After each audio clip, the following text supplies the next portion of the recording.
maraming salamat sa kay Secretary Anton Lagdameo. Magsiupo po tayo sa iyong introduction at andito naman nandito ang ating top 3 senators. Nandito si Senator Francis Tolentino, andito si former DILG Secretary Ben Abalos, and Senator Manny Pacquiao. Andito makipagsama-sama para sa atin upang tayo, dahil ito na ilang araw na lang mag-start na yung baka ito na ang pinakahuli nating pagkakataon na sama-sama at makapagkonsulta sa isa't isa.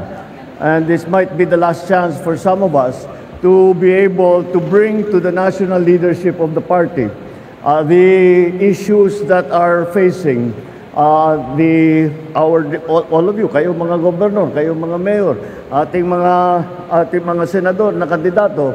Baka ito ang last chance natin na makapagpulong-pulong na para naman lahat ng ating mga inaalala, lahat ng ating mga kinakailangan na hindi pa natutugunan ng ating partido ay maidala sa leadership ng PFP.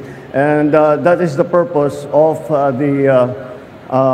these very important meetings and these very important conferences that we have.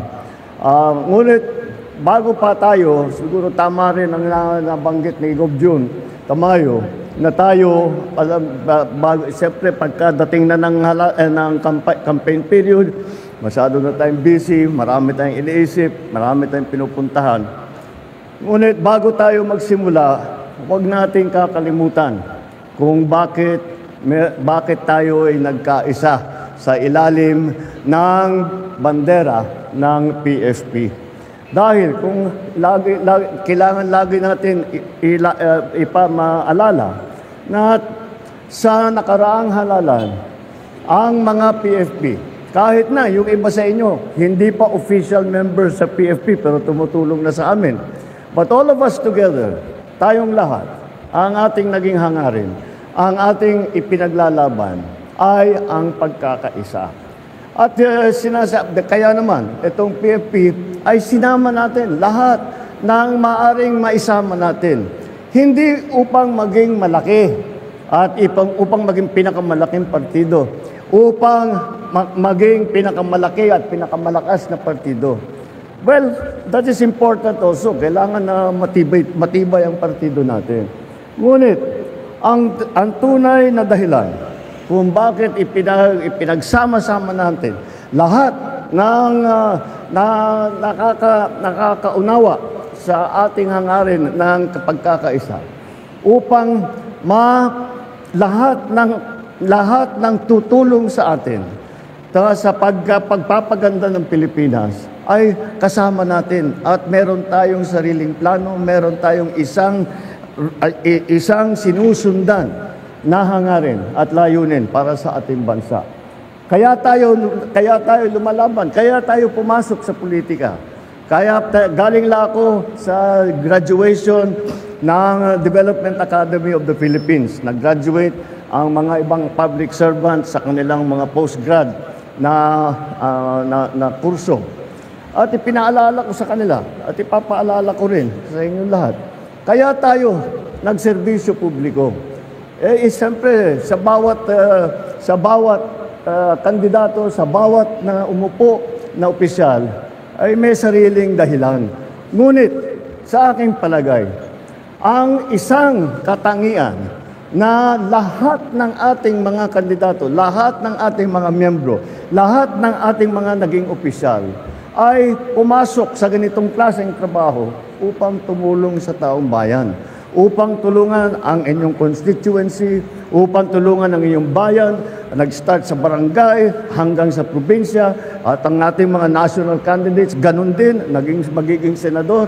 Lahat naman talaga ay makikita ninyo na kahit iba-iba ang pinanggalingan, kahit iba-iba ang pinagdaanan, laging nandyan sa likod ng pag-iisip ng bawat miyembro ng PFP na tayo ay nagsasama at nagkakapit-bisig upang tulungan ang taong bayan, upang pagandahin ang Pilipinas. Kaya naman tayo pumapasok sa ganitong klaseng serbisyo dahil wala namang magsasabi na ang pamumulitika ay madali. Kahit na napakayaman mo, kahit na napakaganda ng pangalan mo, kahit napakakilala ka ng buong constituency mo, ay mahirap pa rin ang trabaho. Kahit mahalal ka na, hindi natitigil ang trabaho. At lalong-lalo na sa ating mga local government official, ay alam naman natin na kapag kayo umupo bilang local government official, ay talaga naman bubuhos ang mga iba't ibang issue. Hindi ko tinatawag na problema, ang iba't ibang mga issue na dumadating sa pang-araw-araw ng buhay natin. At yun naman ay ginagawa natin. At talaga nagtsatsaga tayo, nagsasakripisyo tayo. At kung minsan tinitiis na lang natin ang mga masasakit na salita at mga maanghang na mga bitaw na mga kakalaban natin dahil tayo'y naniniwala sa ating ginagawa. Naniniwala na ang ginagawa natin, itong sakripisyo man natin, itong kung meron man tayong dinadaanan na kahirapan, ito ay hindi para sa ating sariling kapakanan, kung hindi para sa ikabubuti ng ating mga kababayan. Kaya naman po, ngayon, kailangan na ngayon natin, dahil tayo naman, ay nagkakaunawaan, nagkakaintindihan tayo na yan ang ating gagawin, yan ang ating ipaglalaban. Ngayon, how do we make those principles into reality? And that's what these elections are all about. That is why it is important that those like-minded candidates, kayo, mga miyembro ng PFP, yung mga ibang opisyal, at hindi pa ito ang kumpleto na membership. This is only from dito sa area natin, dito sa bandang NCR at saka yung mga malalapit na lugar. Gagawa pa rin tayo ng mga ibang klaseng mga convention na ganito sa iba't ibang lugar upang kailangan habang maaga pa, habang may pagkakataon pa tayo na makipagpulong-pulong lahat. So let us use this opportunity that we have here now today to put together I'm sure everybody has their own plans on how they will conduct their own campaigns. Hindi ang leadership ng PFP hindi ang leadership ng PFP ang magsasabi sa inyo kung paano patakbuhin ang kampanya ninyo. Mas alam ninyo sa amin yan. Ngunit ang kailangan malaman ng liderato ng PFP kung ano pa ang aming maitutulong dahil ang partido ay nandyan upang tulungan ang lahat ng mga miyembro. At asahan ninyo, tayo naman na asahan ninyo na kung ano ang kayang gawin ng partido, kung ano ang kayang gawin ng ating mga supporter, ng ating mga kaibigan na naniniwala rin sa pagkakaisa, ay kung ano ang kayang gawin nilang lahat ay gagawin namin upang tulungan kayo. Ang nais naming maging resulta, siyempre, ang lagi namin iniisip, dapat talaga sa unang-una, sa Senado, 12-0 dapat. Yan ang habol natin. At sa mga local naman, dapat 100% dahil yung mga miyembro natin, yung pinakamagagaling naman talaga sa local. Kaya dapat maipakita natin na itong pagsasama na ito ang pagsanib puwersa nating lahat dito sa ilalim ng PFP. At bukod pa doon, sa ating mga koalisyon at pag-aalyansa sa iba't ibang partido na ipinagsama natin dahil sila rin ay naunawaan ang ating hangarin ng pagkakaisa.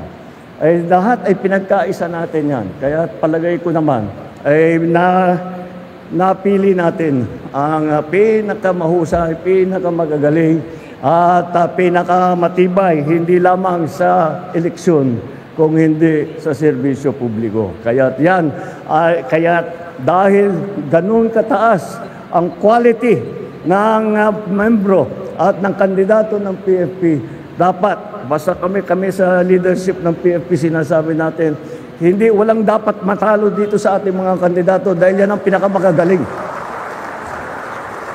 Kaya gagawin natin lahat na kailangan gagawin natin lahat.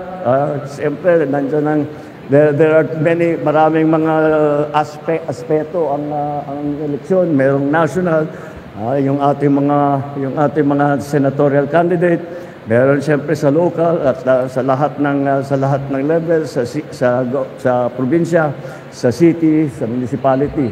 At lahat yan, titignan natin kung ano yung pinakamainam na gawin. Kaya let us take this opportunity to get together to solidify our plans for the future. At tingnan naman natin kung paano ang pinakamainam at pinakamagandang gagawin para tayo ay magiging very effective dito sa eleksyon na ito. At we have gathered, I believe, the best people and the most effective public servants in the Philippines under our umbrella. Ngayon sa PFP at sa buong alyansa. At hindi natin masasabi hindi masasabi ng sino man na ating mga katunggali. Hindi masasabi na ang hinaharap natin ay napakahina, hindi marunong, walang alam. Walang ganyan dito sa PFP, walang ganyan sa alyansa. Kaya yan ang ipalaman natin. Dapat maunawaan ng taong bayan niya, ng ating mga magiging voter sa darating na Mayo. At huwag natin kakalimutan na nandito ang partido sa likod ninyo.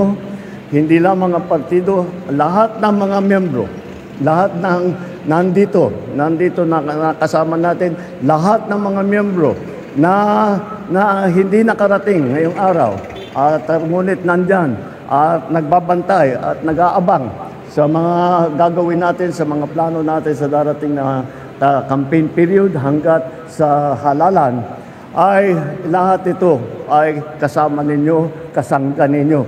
At kung ano ang magagawa, hindi lamang ng partido, kung hindi ang inyong kapwa-membro ng PFP ay tutulungan kayo. Kaya yan ang kailangan natin gawin. Dahil pag nagtulungan ang isipin ninyo isang grupo na ganito.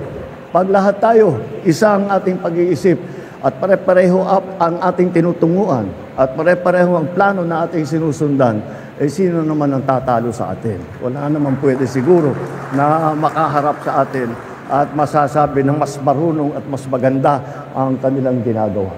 Kaya sa puso natin yan, huwag natin kakalimutan kung bakit tayo nandito. Huwag natin kakalimutan kung ano ang nagdala sa atin dito, ang ating hangarin, ang layunin na pagandahin ang buhay ng bawat Pilipino, na pagandahin at ipagtanggol ang Pilipinas. At yan, sa palagay ko, basta't yan lagi ang ating pinapangarap, ay laging magiging tama ang ating ginagawa. Magiging tama ang ating tutunguhan. Kaya, ready na kayo? Okay, sige. At good luck sa inyo lahat. Kagaya ng sabi ko, nandito kami lahat upang makinig sa inyo kung ano ba ang mga nagiging issue dun sa inyo, kung ano yung mga kailangan gawin. At asahan ninyo, the PFP is the strongest party in the country today.